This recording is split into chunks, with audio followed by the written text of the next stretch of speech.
হালাল উপার্জন করতে হবে। দুনিয়ার মুহাব্বত কখনো অন্তরে লালন করা যাবে না।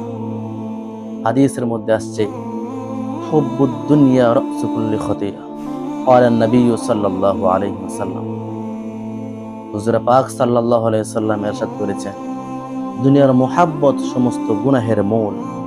যার অন্তরে আল্লাহ তাআলার ভয় আছে, আখিরাতের ভয় আছে, কবর জিন্দেগীর ভয় আছে, জাহান্নামের ভয় আছে, সে কখনো অন্যায় কাজ করতে পারে না।